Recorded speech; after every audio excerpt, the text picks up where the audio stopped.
श्री कृष्ण गोविंद हरे मुरारे, हे नाथ नारायण वासुदेव। श्री कृष्ण गोविंद हरे मुरारे, हे नाथ नारायण वासुदेव। मानस ज्ञान भाग 203। भगवान की अनुकंपा से आज आपके साथ 203 में प्रवेश कर रहे हैं। आज हम ये कहना चाहेंगे कि ज्ञान की इतनी महिमा होती है कि ज्ञान जिसको हो जाता है वो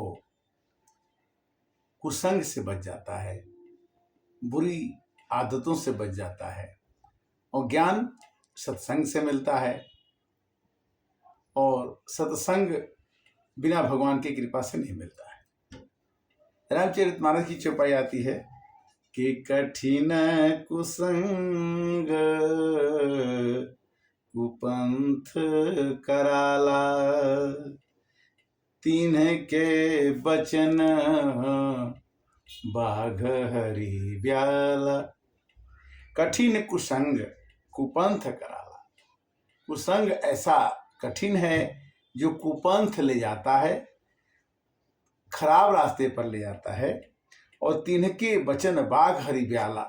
जो आदमी कुसंग में फंस जाता है या कुसंगति को प्राप्त कर लेता है या बुरा आचरण करने लगता है, तो उसके वचन जो हैं, उसके कार्य जो हैं ब्याल की तरह से, मैंने सांप की तरह से उसके काम होंगे। बाघ की तरह से मनुष्य रहते हुए भी वो बाघ की तरह से अटैक करेगा, आक्रमण करेगा, और सांप की तरह से वो डस लेगा। कठिन कुसंग कुपंथ कराला, तीन के बचन बाघ हरि ब्याला। कलयुग में मनुष्य केवल कुतर्क करता है कि ये काम करने से ये काम नहीं हो सकता है, ये काम करने से ऐसा धर्म में लिखा है, संभव नहीं है। मानस कहते कि नहीं। कुपथ कुतर्क कुचाली कली, कपट दंभ पाखंड, दहन राम गुण ग्राम के, ईंधन अनल प्रचंड। जैसे किसी भी चीज को जलाने के लिए, खत्म करने के लिए, भस्म करने के लिए आग लगा करके उसको जला सकते हैं, उसी तरह से कलयुग में जितने भी हम बुरे कर्म कर जाते हैं या कुतर्क करते हैं या कुचाली बुरे चाल चलते हैं, कुपंथ चलते हैं, उसको, हमारे कपट को, हमारे दम्भ को, हमारे पाखंड को जलाने के लिए एक ही उपाय है। क्या? कि दहन राम गुण ग्राम के, ईंधन अनल प्रचंड। ये राम जी का नाम वह लकड़ी है जिसको ईंधन में, आग में, अनल में जला डालने से सब तरह के पाप हमारे भस्म हो जाएंगे। कुपथ कुतर्क कुचाली कली। कुपथ मने बुरा रास्ता, कुतर्क मने तर्क जो कर रहा है, जो कि राम नाम अच्छा, तो बोलते राम नाम अच्छा नहीं है, तो कुतर्क। कुचाली, चलना चाहिए अच्छा रास्ता तो चलेगा खराब रास्ता। कली मने कलयुग। कलयुग में आदमी कुपथ चलता है, कुतर्क करता है, कुचाल चलता है। उसके अंदर में इसी कारण से कपट आ जाता है, दम्भ घमंड आ जाता है, पाखंड आ जाता है। और उस समय वो भगवान के राम की चर्चा कोई अगर उसको सुना दे तो उसके जितने भी बुराइयां हैं, जितने भी कपट है, दम्भ है, पाखंड है, सब जल के राख हो जाता है। इसलिए शरीर रूपी गाड़ी को चलाने के लिए राम रूपी ईंधन ही काफी है। राम का नाम का ईंधन अपने पास रखिए। राम के नाम का ईंधन रखेंगे तो जहां भी आपको चिंगारी कहीं निकलेगी तो उसमें जितने भी आपने बुराइयां की हैं उसमें जल के राख हो जाएगा। गीता भी कहती है, गीता में भी आता है कि यथाधांसि समद्विग्नि भस्मतात कुरुते अर्जुन। ज्ञान अग्नि सर्व कर्माणि भस्मसात कुरुते तथा। यथेधांसि समिद्ध अग्नि, जैसे अग्नि में, यथेधांसि समिद्ध अग्नि, समिधा माने लकड़ी, जैसे लकड़ी को भस्मसात कुरते अर्जुना, अग्नि जो है लकड़ी को भस्म कर देती है। यथेधांसि समिधा अग्नि भस्मसात कुरते अर्जुन, ज्ञान अग्नि सर्व कर्माणि भस्मसात कुरते तथा। तो ज्ञान रूपी अग्नि अगर आपके पास है तो ज्ञान रूपी अग्नि में जो भी आपके अच्छे या बुरे कर्म हैं मिट जाएंगे, तो आपकी इच्छाएं और आपके मन का घमंड, आपके मन के अभिमान, ये सभी मिट जाते हैं। वैसे आसुरी संपत्ति होती क्या है कि दंभो दर्पो अभिमानश्च क्रोध पारुष्यमेव च अज्ञान च अभिजातस्य पार्थ संपदाम आसुरी। आसुरी राक्षसों की संपदा सबसे बड़ी क्या होती है? दंभ। दंभ, अभिमान, घमंड। दंभ, अहंकार, दर्प, अभिमान। दंभ, दर्प, अभिमान, ये तीनों जो हैं हमारे शरीर में जब प्रवेश कर जाते हैं, रामचरितमानस में भी आता है कि तात तीन यति प्रबल खल काम क्रोध मद लोभ। काम, क्रोध, लोभ, ये तीन अगर प्रवेश कर जाते हैं तो हमें अच्छे काम को जाने से रोकते हैं। तो तुलसीदास, ये गीता की श्लोक है कि दंभो दर्पो अभिमानश्च क्रोध पारुष्यमेव च अज्ञान च अभिजातस्य पार्थ संपदाम आसुरी। आसुरी संपदा जो हमारे अंदर ज्ञान का प्रवेश को रोकती है, इससे बचना होगा। हमारे अंदर कोई दंभ न हो, हमारे अंदर कोई कपट न हो, हमारे कोई अंदर अभिमान न हो और अज्ञान न हो। अज्ञान मतलब जहां ज्ञान रहेगा वहां ज्ञान नहीं रहेगा, उसको देखना हो। तुलसीदास जी की चौपाई आती है क्या मानस की? सगुण, राम जी ने कहा कि सगुण खीर अवगुण जल ताता मिलई रचई पर पंच विधाता। राम जी ने लक्ष्मण जी से कहा कि हे लक्ष्मण, भरत को कभी भी घमंड नहीं हो सकता, क्योंकि संसार में गुण जो है, सगुण खीर, दूध और पानी को ऐसे मिला दिया गया है कि बहुत बिरले ही आदमी होते हैं कि ज्ञान और अज्ञान को, गुण और अवगुण को देखें कि गुण क्या होता है, अवगुण क्या होता है। ये समझना कि गुण की परिभाषा क्या है और अवगुण की परिभाषा क्या है, यही बड़ा कठिन है। सगुण खीर यव गुण जल ताता मिलई रचई पर पंच विधाता। और उन्होंने कहा कि मेरा भाई भरत मेरे से मिलने आ रहा है, तो भरत हंस रवि वंश तड़ागा किन्ह जनमी गुण दोष विभागा। भरत में इतना पावर है कि भरत वह हंस है, क्योंकि हंस क्या होता है कि दूध पानी मिला के दीजिए तो हंस एक ऐसा पक्षी है कि केवल दूध को पी लेता है, पानी को छोड़ देता है। उसके गले में ऐसी मशीन फिट है, ऐसी मशीन लगी है कि वो पानी नहीं पीता। सगुण खीर यव गुण जल ताता अमिलई रचई पर पंच विधाता। तो राम जी ने अपने भाई की बड़ाई में क्या लिखा कि भरत हंस रवि वंश तड़ागा कीन जनमी गुण दोष विभागा। वाह, अपने भाई राम ने भरत जी की ऐसी प्रशंसा की कि मेरे भाई का कभी भी घमंड नहीं हो सकता। भरत नहीं हुई राजमद विधि हरिहर पद पाई कबहू की काजी सी करण क्षीर सिंधु बिनसाय। दैविक संपदा वाले लोग जल्दी अपने पद से विचलित नहीं होते। और उन्होंने कहा कि मेरा भाई विचलित नहीं होगा। अयोध्या के राज देने से ये नहीं कहेगा कि राम भले जंगल गए अयोध्या का राज, वो राम भरत न हो ही राजमद विधि हरिहर पद पाए। भरत जी को ब्रह्मा विष्णु महेश का पद देने से तो कोई प्रॉब्लम कोई होगा ही नहीं, किंतु अयोध्या का राज एक छोटा सा टुकड़ा पर उसको घमंड नहीं हो सकता। भरतन हो ही राज मद, मद माने घमंड।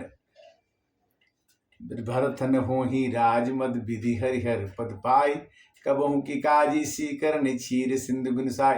कहते कि समुद्र दूध का पूरा हो और उसमें 1 लीटर अगर दही डाल के चाहे कि पूरा समुद्र के दही को दही बना दें, समुद्र के दूध को, नहीं बनेगा। उसी तरह से भरत जो है हमारे बड़े भाई। अब गीता इसमें ये कहती है कि जो आदमी आसुरी संपदा के होते हैं, जिसमें ज्ञान नहीं होता है, वो अज्ञानी को मैं क्या करता हूं कि आसुरी योनि आपन्ना मूढ़ा जन्मनि जन्मनि माम प्राप्यैव कौन्तेय न तो यान अधमाम गतिम। अर्जुन को कहते हैं कि देखो अर्जुन, गुणों के साथ रहो, अवगुण को छोड़ दो, मैं जो तुमको सिखाता हूं उसको सीख जाओ। भागवत कहती है कि हमेशा भागवत में जो लिखा है कि ये काम करना चाहिए, ये काम नहीं करना चाहिए, तो जिस भागवत ना कहती है उसको ना कहिए। गीता में जो लिखा गया है उसको आपको हमें हाँ कहना चाहिए कि हाँ, इसमें जो लिखा है उसको, गीता सही है। गीता एक धार्मिक पुस्तक है।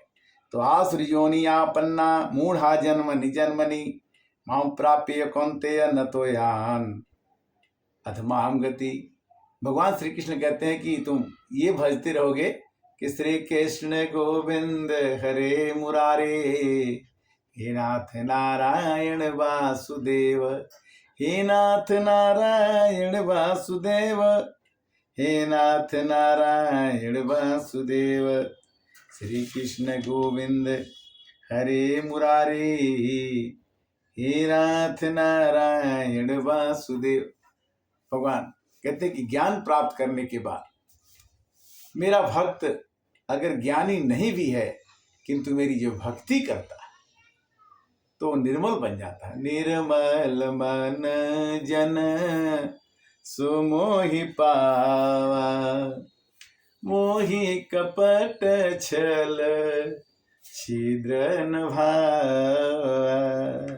अगर कोई मनुष्य निर्मल मन से हमारे को भजता है, याद करता है, तो मैं उसको अपना समझ करके, रामचरितमानस हमारी पुस्तक है जो सब लोग इसको पढ़ें समय निकाल करके, तो देखिए समय तो बीत ही जाएगा, समय तो रुकेगा नहीं। किंतु रामचरितमानस में अंत में एक छंद आता है क्या कि पाइन के ही गति पतित पावन, राम भजु सुन सठ मना, गणिकाय जामिल व्याध गेद गजादि सब तारे घना। राम जी के नाम को भजने से, राम जी के नाम ने तो पाथर ही तारे, जो न भजे राम वो है किस्मत के मारे। जब गणिका तर गई, अजामिल तर गए, व्याध तर गए, गीध तर गए, गज तर गए, खल तर गए, घने लोग तर गए, पास हो गए, जीवन में सफल हो गए। तो अंतिम छंद में कहते हैं कि सत पंच चौपाई मनोहर, जान जो नर उर धरे, दारुणय विद्या पंच जनित, विकार श्री रघुबीर हरे। 35 चौपाइयां हैं जिनको भुषुंडी रामायण कहते हैं। 2004 में हम इसकी चर्चा करेंगे कि 35 रामायण की चौपाई कौन सी है जिसको आप पढ़ेंगे तो पूरी रामायण का आपको आनंद मिलेगा। और इतना तक उन्होंने कह दिया है कि सत पंच चौपाई मनोहर, जानी जो नर उर धरे। सत 5 मैंने 35, 7 5 35। चौपाई को अपने अंदर रख लीजिए, तो अपने हृदय में रख लीजिए, तब आपको क्या फायदा होगा कि दारुणय विद्या पंच जनित, विकार श्री रघुबीर हरे। तो भगवान आपके सभी विकारों को हरण कर लेंगे। रामचरितमानस और मानस ज्ञान की श्रृंखला में हम आपसे चर्चा करते आ रहे हैं कि ये शरीर जब तक है तो मानस ज्ञान की चर्चा आप सुने, दूसरे को सुनाएं। यूट्यूब के माध्यम से राम जी के नाम का प्रचार और सनातन धर्म का प्रचार, जैसे कि जितना जल्दी बच्चों में भी ये व्यवहार विचार आए कि रामायण किसे कहते हैं, गीता किसे कहते हैं, सुख सागर किसे कहते हैं, उपनिषद किसे कहते हैं। उपनिषद में भी चर्चा होती है। हम लोग पहले बचपन में कभी उपनिषद के बारे में नहीं सुने, हमने पुराणों के बारे में नहीं सुना, हमने केवल रामचरितमानस के बारे में सुना था और उसको पढ़ते पढ़ते दूसरी सीढ़ी गीता मिल गई, गीता पढ़ते पढ़ते श्रीमद् भागवतम मिल गया, भागवतम पढ़ते पढ़ते उपनिषद मिल गया और उसके बाद वेद मिल जाते हैं। तो जीवन को पढ़ने के लिए केवल हमें अपने सुखों को, सुख क्या है कि सो सुख जान ही मन रुकाना, नहीं रसना पही जाए बखाना। राम जी के नाम का भजन करना ये सबसे बड़ा सुख है। सुख मिलने के तो तरीके बहुत हैं। सुख तो कई चीजों में हम खोजते हैं कि हमें सुख वहां मिलेगा, वहां पहुंचने पर पता लगता है कि सुख वहां है नहीं। सुख है कहाँ कि जो सुख पायो राम भजन में, ओ सुख नाही अमीरी में। मन लागो मन लागो मन लागो मेरे यार फकीरी में। जीवन हमेशा फकीर के जैसा होना चाहिए कि न हम लेके आए थे न हम लेके जाएंगे। सिकंदर भी करोड़ों अरबों खरबों कमाए और उन्होंने कहा कि मैं मरूं तो मेरे दोनों हाथ बाहर निकाल देना और बताना कि सिकंदर खाली हाथ आया था और खाली हाथ गया। तो हम ले क्या जाते हैं यहाँ से? हमारे साथ लेके जाने का एक ही चीज है कि हमारे में मृदुल व्यवहार हो, हमारे में गुणों का भरा हुआ खजाना हो, हमारे अंदर अवगुण न हो, दूसरे की क्षमा करने की क्षमता हो। और सब मिलाकर के समय समाप्त हो रहा है, इसलिए हरे राम राम राम हरे हरे, हरे कृष्णा कृष्णा कृष्णा हरे।